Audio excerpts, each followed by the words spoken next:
Hello. Okay, I want to continue the program that was looking at different training days, so day splits. So if you remember last time, I said I like that circle, triceps and shoulders as a circle, and I didn't claim any mad science over why. I mean, I suppose you've got the balance and antagonist and the agonist working, which I always like to do. Make sure I always like to get it on that same day, and the size of those muscles amount of workout would lend itself to a shoulder. So just in terms of time, size of muscle, that kind of thing. So today I'm going to work this circle down. So not chest and upper back. I'll show you the abs. The reason I'll derobe is because the abs. So what I looked at with these kind of training is to look at different, so hypertrophy to make the muscle bigger, strength to make it stronger, power, those kind of things. The abs more than anything else lends itself, and we always talk about different parts of the muscle, 3 heads of the deltoid, 3 heads of the tricep, but the abs more than anything does lend itself to working in sections. I'm going to work in sections with the abs. So we're going to do lower ab, mid, upper. I'm also going to look at rotational and maybe some obliques as well and how we balance that off. And then I'm going to balance off with the back and then and then the leg exercise, but I'll do that quick because I've done that thousands of times. So hopefully you'll be able to get me in here. I'm going to start with the lower abs, which is so physiologically you've either got a 6-pack or some people are looking to have an 8-pack, an extra one there. The most important thing about aesthetics is of course leanness. You can't really make the muscle protrude through the fat. It's all about losing the fat. So it's all about being lean, but you can then start to work the different sections to get that different look. So lower abs. So I'm going to give you one exercise for this, hopefully you can see. I'm basically going to perform a figure 8 with the feet. So I'm going to go around, and let's do 30 times. Now with abs, I'll do just a minute. As abs is one where, as long as you are using correct technique, counting is not as bad. I said before, don't have that number in your head because you just hit that number. You're going to go to fatigue generally, which is the same. It's the same with abs, but the key with working the abdominal muscles is not to swing. Is to do everything with time under tension, slow and control.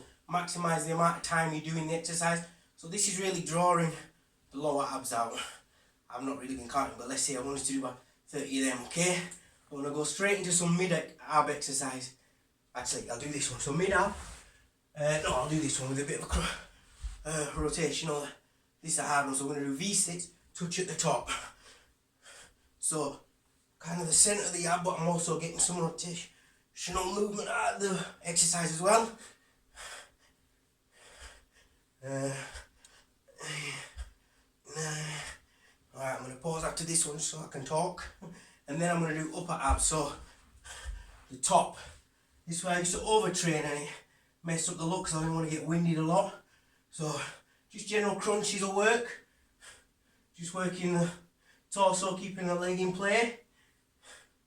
Again, you don't want to swing anything. You want it to be time under tension. Everything slow. Alright, so there. 3 general. There's others you can do and I'll come back to this workout, but I want to quickly just talk about obliques. Again, I used to overtrain a certain aspect of this. So this is one of my favourite exercises for years. See if I can. So I'm looking at a straight line here between my foot and my shoulder, and then I'm going to lift the leg. So I'm actually working the hip flexor here, but at the same time I'm adding a little bit of pressure on the obliques. So you can work that, switch over, work the other to keep that narrow. Well, the pressure's here now on the obliques. I'm also working the hip flexor. But if you're going to do that move, make sure you balance the hip flexor with the adductors. So something like this, a little bit of extra weight here to keep the pressure forcing that way. So for every hip flexor exercise, equate it with the balance. That's about the balance in the posture. So you don't want to shorten these muscles, especially if you're lordotic like me, big bum. So you don't want to shorten these muscles and make it all tight and short here without balancing it out here. Otherwise you get sciatica issues and all kinds of things.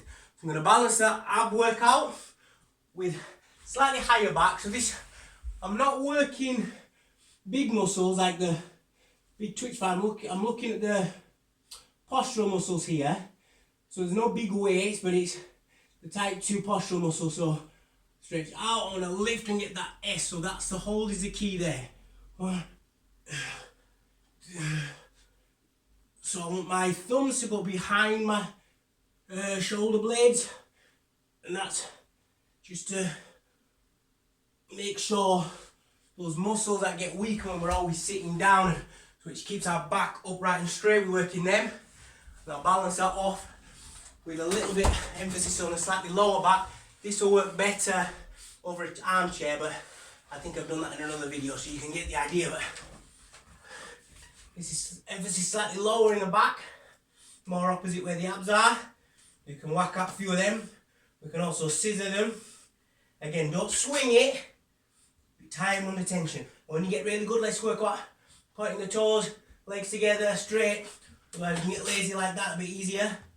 We'll look tight, and then one at a time. So there's back, and then we'll end it with an exercise I do all the time, which is you can just do it first thing in the morning. You need something to do.